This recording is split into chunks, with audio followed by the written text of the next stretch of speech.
नमस्कार, मैं हूं प्रदीप कुमार। आप देख रहे हैं पॉलिटिकल आइडिया।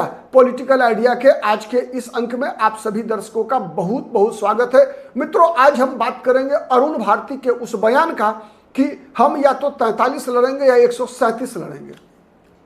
मैंने जानने का प्रयास किया कि 43 और 137 में क्या संबंध है।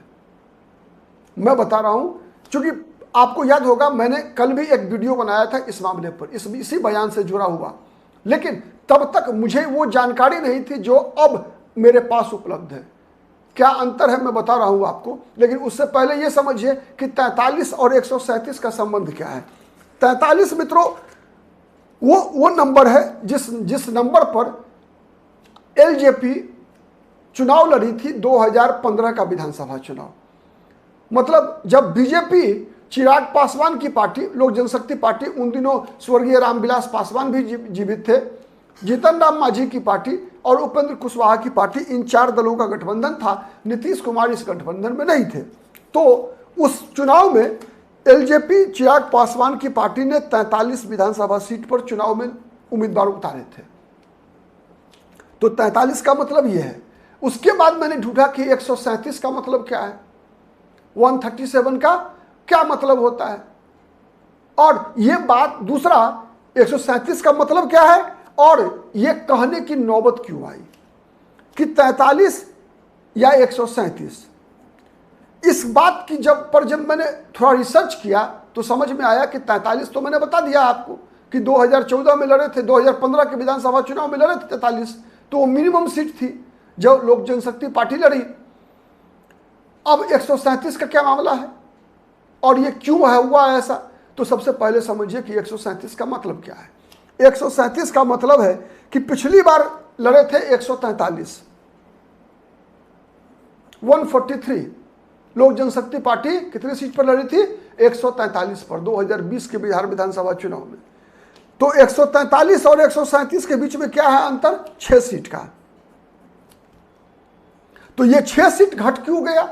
या तो कहते कि 43 हम लड़े थे 2015 में और 143 लड़े थे हम 2020 में, तो इस बार भी वही खेल करते। मतलब या तो 43 या 143, या तो 2015 का आंकड़ा या 2020 का आंकड़ा। फिर मैंने सीट दर सीट ढूंढना शुरू किया तो एक नंबर मिला। क्या कि ये 6 जो डिफरेंस है वो 6 डिफरेंस इसलिए है कि 6 सीट पर चिराग पासवान की पार्टी ने 2020 के विधानसभा चुनाव में बीजेपी के उम्मीदवारों के खिलाफ अपना उम्मीदवार दिया था। जैसे भागलपुर विधानसभा सीट, जहां पर कि भागलपुर में भी लगभग 1000 वोट से बीजेपी की हार हुई थी, इसलिए कि एलजेपी की टिकट पर वहां से क्या नाम है, एलजेपी की टिकट पर आईएस वर्मा, जो अभी खगड़िया के एमपी है, वो चुनाव लड़ गए थे। उसी तरह से वैशाली जिला में लालगंज विधानसभा सीट था, वहां से एलजेपी लड़ी थी, जबकि बीजेपी भी लड़ रही थी तब भी। तो ऐसे 6 सीट थी। ठीक है, तो मतलब आपने समझ लिया कि 137 क्यों। मतलब इस बार जो पिछली बार 6 सीट बीजेपी के खिलाफ उम्मीदवार उतारा था इन्होंने, वो नहीं उतारेंगे। मतलब 137 या 43। मतलब अगर चिराग पासवान के साथ समझौता सम्मानजनक हुआ तो ठीक, अन्यथा सम्मानजनक समझौता नहीं हुआ, अगर नीतीश कुमार, अब दूसरा मामला आ गया, दूसरा पॉइंट जो मैंने बताया कि ऐसी नौबत क्यों आई, उसी से जुड़ा हुआ है ये दूसरा मेरा जवाब। हुआ क्या कि लगातार इधर आप देख रहे होंगे 20 दिन से 25 दिन से बिहार का मीडिया, चाहे वो अखबार हो, चाहे वो प्रिंट मीडिया हो, चाहे इलेक्ट्रॉनिक मीडिया हो, या फिर बिहार के बड़े यूट्यूब चैनल्स, बड़े यूट्यूब चैनल मतलब जिनको सरकार का सहयोग मिलता है, जिनका संबंध मुख्यमंत्री और बड़े बड़े टॉप लोगों के साथ जो इनका उठना बैठना होता है। तो मैंने बताया कौन कौन, प्रिंट मीडिया, अखबार, इलेक्ट्रॉनिक मीडिया, टीवी चैनल्स, जैसे बिहार में जानते हैं ना आप, बड़े बड़े, मैं नाम लूंगा दिक्कत हो सकता है, ठीक है, इसलिए मैं नाम नहीं लूंगा।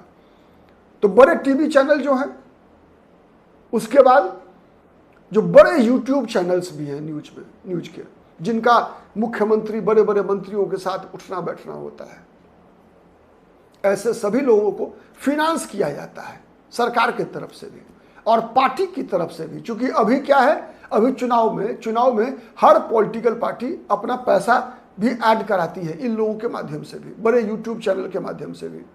ठीक है, ऐड पर पैसा लाखों करोड़ों में चलता है मामला ये।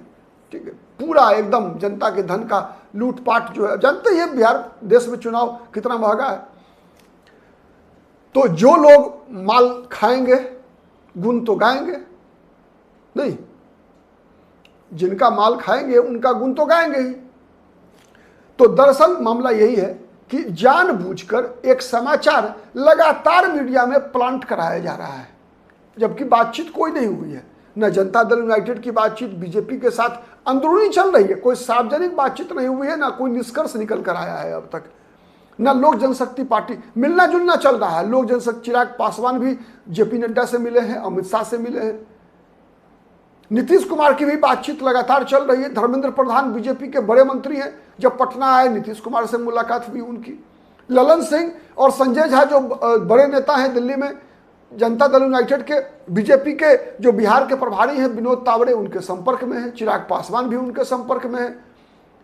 अमित शाह लगातार मॉनिटरिंग कर रहे हैं। लेकिन अब तक ये जो आंकड़ों पर बातचीत अब तक नहीं हुई है। फॉर्मूला तैयार किया जा रहा है कि फॉर्मूला क्या हो। जनता दल यूनाइटेड ने कुछ फॉर्मूला दिया है, बीजेपी ने कोई फॉर्मूला दिया है, लोक जनशक्ति पार्टी ने भी अपना फॉर्मूला अलग अलग सब लोग मिलकर दिए हैं। लेकिन अब तक कोई सामूहिक बातचीत नहीं हुई है, ना बैठक हुई है। तो ये जानबूझकर जो समाचार प्लांट कराया जा रहा है कि 20 सीट से ज्यादा नहीं मिलेगा चिराग पासवान को, कोई कहता है 15 से ज्यादा नहीं देंगे, कोई कहता है ये है सब समाचार प्लांट कराए जा रहे हैं जनता दल यूनाइटेड की तरफ से। मैं बता रहा हूं आपको, क्योंकि बिहार में सरकार किसकी, जनता दल यूनाइटेड की। ये बात मत बोलिएगा कभी भी कि जब नीतीश कुमार के साथ सरकार में बीजेपी होती है या राजद होती है, कोई भी होता है, किसी का नहीं चलता है। मैं दावे से बता रहा हूं आपको। थोड़ा अगर आपके कोई परिचित होंगे अगर किसी दूसरे दल के, जनता दल यूनाइटेड के छोड़कर बीजेपी वाला या आरजेडी वाला, तो पूछिएगा कि आपका कोई काम कभी करा पाया क्या नीतीश कुमार की सरकार के समय में? नहीं, नीतीश कुमार की सरकार में केवल नीतीश कुमार की चलती है और नीतीश कुमार के नौकरशाहों की चलती है। यहां तक कि जनता दल यूनाइटेड में भी केवल 5 मंत्री 6 मंत्री ऐसे हैं जिनका चलता है। 7वां मंत्री का जनता दल यूनाइटेड में भी नहीं चलता है। कोई काम के नहीं है, उनका काम केवल जुटाना रहता है। इसीलिए ये भ्रम में मत रहिएगा कि बीजेपी भी सरकार में है, पहले राजद सरकार में था, किसी का नहीं चलता है। ये सब भ्रम में मत रहिएगा। तो ऐड कहां से जाता है? सूचना जनसंपर्क विभाग, मंत्री किसका, सब वहीं से होता है मैनेज। अखबार को चाहिए विज्ञापन, टीवी चैनल्स को चाहिए विज्ञापन, यूट्यूब चैनल को चाहिए विज्ञापन, और जब चुनाव का साल हो, चुनाव का महीना हो, तो विज्ञापन, डबल विज्ञापन होता है। क्यों होता है? एक तो सरकार का विज्ञापन, दूसरा पार्टी का भी विज्ञापन होता है। अभी जो आप देख रहे हैं ना बड़का, ठीक है, जिसमें नीतीश बाबू पूछते हैं ना कि यार 20 साल पहले कपड़ा पहनते थे जी, कोई कपड़ों नहीं पहनता था 20 साल पहले। कुछो था, कुछो नहीं था। अरे ये लोग तो खाली बच्चे पैदा करते रहा, हम ना बिहार बनाते रहे। तो ये सब बातें आपको सुनने को मिलेगा। तो सबके लिए नोट खर्च होता है। नोट कौन देता है? जिसकी सरकार है। कोई तो अपने घर से जमीन बेच के लाता नहीं है। कोई भी विधायक हो, सांसद हो, पार्टी हो, कोई भी नेता हो, नहीं। जनता का पैसा, और जनता के पैसा का खजाना का चाबी जिसके पास रहता है, खजाना की चाबी किसके पास है? सबको पता है, बताने की जरूरत नहीं है। तो ये जानबूझकर समाचार प्लांट कराया जा रहा है और उसी का जवाब अरुण भारती ने दिया है कि या तो हम 43 लड़ेंगे या 137 लड़ेंगे। मतलब जवाब सीधा है। यदि आप एनडीए के समर्थक हैं, मैं बता रहा हूं हमारे दर्शक कई तरह के हैं, ठीक, क्योंकि पॉलिटिकल आइडिया एक ऐसा प्लेटफॉर्म हमने बनाने का प्रयास किया है जहां हम हर राजनेता की आलोचना भी करते हैं और उसकी प्रशंसा भी करते हैं। जब कोई भी नेता, चाहे वो सत्ता पक्ष का हो चाहे वो विपक्ष का हो, काम अच्छा करता है मेरी नजरों में, तो फिर हम उसकी प्रशंसा भी करते हैं दिल खोलकर। अगर उससे कोई गलती होती है तो उसकी आलोचना भी करते हैं दिल खोलकर। दोनों काम दिल खोलकर करते हैं, इसलिए कि मेरा मानना है कि मीडिया को निष्पक्ष होना चाहिए। मीडिया को केवल जनता के हित की बात करनी चाहिए। कुछ लोग कहते हैं कि नहीं, मीडिया को विपक्ष से सवाल पूछने का अधिकार नहीं है, बट मेरा मानना क्या है, मीडिया को हर उस व्यक्ति से सवाल पूछने का अधिकार है जो सार्वजनिक धन का उपयोग करता है, जो जनता की पैसों पे पलने वाला, चाहे वो एमएलए हो, चाहे वो एमपी हो, चाहे वो मिनिस्टर्स हो, चाहे मुख्यमंत्री हो, चाहे प्रधानमंत्री हो, चाहे वो नौकरशाह हो, चाहे वो सत्ता पक्ष का हो, चाहे विपक्ष का हो, सब तो पल रहा है जनता के पैसे पर। तो जो कोई भी सार्वजनिक पैसे पर जीवन पाल रहा है, उससे सवाल पूछने का अधिकार मीडिया को है। जनता के पक्ष में मीडिया सवाल पूछना चाहिए ऐसा। लेकिन आज दुर्भाग्य क्या है, मैं अधिकतर लोगों को देखता हूं, या तो वो सत्ता पक्ष से सवाल करते हैं या तो विपक्ष से सवाल करते हैं, केवल एक पक्ष से सवाल करते हैं। हमारा प्रयास है पॉलिटिकल आइडिया के मन से कि हम हर उस व्यक्ति से सवाल पूछेंगे जो सार्वजनिक धन पर पलता है। एक दूसरा, कोई अच्छा काम करेगा, चाहे वो पक्ष का नेता करे चाहे विपक्ष का नेता करे, हम ढोल पीटेंगे उसकी अच्छे कामों का। और अगर कोई गलत करेगा तो उसकी आलोचना करके जनता का कान फाड़ेंगे, जिससे कि जनता उसके गलत कामों के बारे में अवेयर हो सके, जागरूक हो सके। यह हमारा मकसद है। हम न नीतीश कुमार की पैरवी कर रहे हैं, न चिराग पासवान की पैरवी कर रहे हैं। केवल नीतीश कुमार की जो राजनीतिक रणनीति होती है उसका विश्लेषण कर रहा हूं मैंने कई बार कहा है कि नीतीश कुमार ने नीतीश कुमार की बहुत बड़ी उपलब्धि है कि बिहार को जिस प्रकार से वो उस दौर से बाहर लेकर आए, ये नीतीश कुमार जैसा कोई स्टेट्समैन ही कर सकता है। बहुत अच्छा काम किया नीतीश कुमार ने शुरुआत के 10 वर्ष तक। लेकिन अब कहीं ना कहीं नीतीश कुमार की विश्वसनीयता घट गई है। नीतीश कुमार जोड़ तोड़ ज्यादा करते हैं जब से उनके अंदर प्रधानमंत्री बनने की महत्वाकांक्षा होना गलत नहीं है, लेकिन उसके लिए तरीका गलत हो गया नीतीश कुमार का। तब जब नीतीश कुमार जो काम अच्छा नहीं करते उसकी आलोचना करनी पड़ेगी, जो काम अच्छा किया है उसके लिए प्रशंसा करनी पड़ेगी। आप इस बात का क्रेडिट लालू प्रसाद यादव को कैसे नहीं देंगे? जब लालू प्रसाद यादव ने सत्ता के समीकरण को बदला, इसका श्रेय देना पड़ेगा लालू प्रसाद यादव को कि लालू प्रसाद यादव ने समाज के उन वर्गों के बीच राजनीतिक चेतना लेकर जगाई जिनको सत्ता क्या होता है उसका एहसास नहीं था, शासन क्या होता है उसका एहसास नहीं था।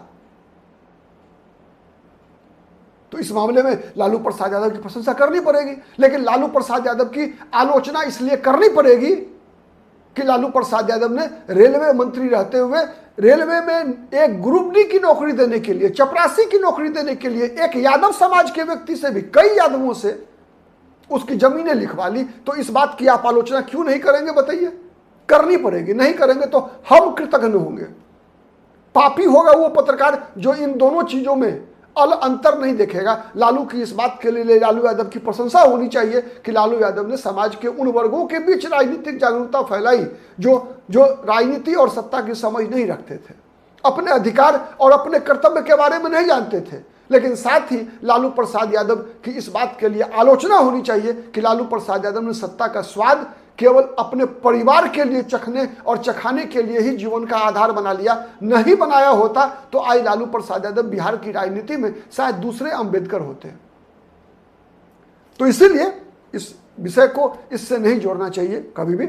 मैंने हर राजनीतिक मुद्दों का विश्लेषण करके नीयत के आधार पर, नेता, नीति और नीयत, इसके आधार पर आपके समक्ष विश्लेषण करने का प्रयास करता हूं। कितना मैं सफल होता हूं, कितना मैं असफल होता हूं, इसका जो प्रमाण पत्र है वो मुझे आप जैसे दर्शकों से ही मिलता है।